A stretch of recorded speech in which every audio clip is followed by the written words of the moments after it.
കൊല്ലം കടയ്ക്കലിൽ വീട് കുത്തിത്തുറന്ന് മോഷണം. സ്വർണ്ണാഭരണങ്ങളും ലാപ്ടോപ്പുകളും പണവും കവർന്നു.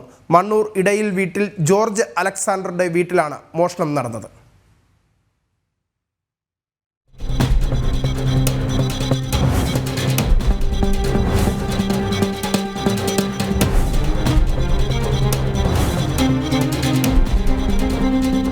കടയ്ക്കൽ മണ്ണൂരിലാണ് വീടിന്റെ മുൻവശത്തെ വാതിൽ കുത്തിപ്പൊളിച്ച് മോഷണം നടത്തിയത്. കഴിഞ്ഞ മാസം 27-ാം തീയതി മുതൽ ഈ മാസം 6-ാം തീയതി വരെയുള്ള ദിവസങ്ങൾക്കിടയിലായിരുന്നു മോഷണം. 27-ന് ബന്ധുവായ മാത്യു അലക്സാണ്ടർ ഈ വീട്ടിൽ വന്നുപോയിരുന്നു. അതിനുശേഷം മോഷണം നടന്നുവെന്നാണ് നിഗമനം. വീടിന്റെ വാതിലുകളും അലമാരകളും കുത്തിപ്പൊളിച്ച നിലയിലാണ്. അലമാരയിൽ സൂക്ഷിച്ചിരുന്ന 3 സ്വർണ്ണമാല, 2 സ്വർണ്ണവള, 2 ലാപ്ടോപ്പ്, 10,000 രൂപ എന്നിവയാണ് മോഷണം പോയത്. വീടിന്റെ ഉടമസ്ഥനായ ജോർജ് അലക്സാണ്ടറും കുടുംബവും വിദേശത്താണ്. വീട്ടിലെ വൈദ്യുത ബന്ധം വിച്ഛേദിച്ച നിലയിലും ഇൻവേർട്ടർ ഓഫ് ചെയ്ത നിലയിലുമാണ് കണ്ടത്. CCTV ദൃശ്യങ്ങളിൽ ലഭ്യമല്ല.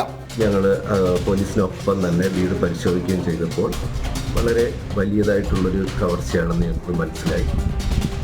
ഡോറിന് 2 ലോക്ക് ഉണ്ടായിരുന്നു. 2 ലോക്കും കുത്തി തുറക്കുകയും അതോടൊപ്പം തന്നെ വീടിനകത്തുള്ള ഗോദ്രേജിൻ്റെ അലമാര ഉൾപ്പെടെയുള്ള എല്ലാ അലമാരയും തടി അലമാരകളും കുത്തി തുറക്കുകയും ലോക്കർ കുത്തി തുറന്ന് ഏകദേശം 7 പവനോളം സ്വർണവും 10,000-ഓളം രൂപയും അതോടൊപ്പം തന്നെ 2 ലാപ്ടോപ്പ് നഷ്ടം വരികയും ചെയ്തു. മോഷണം നടന്നതിനെ തുടർന്ന് ഉടമസ്ഥർ കടയ്ക്കൽ പോലീസിൽ പരാതി നൽകി. വിരലടയാള വിദഗ്ധരും പോലീസ് നായയും സ്ഥലത്തെത്തി പരിശോധന നടത്തി. അന്വേഷണം ഇപ്പോഴും തുടരുകയാണ്. ജനം, കൊല്ലം.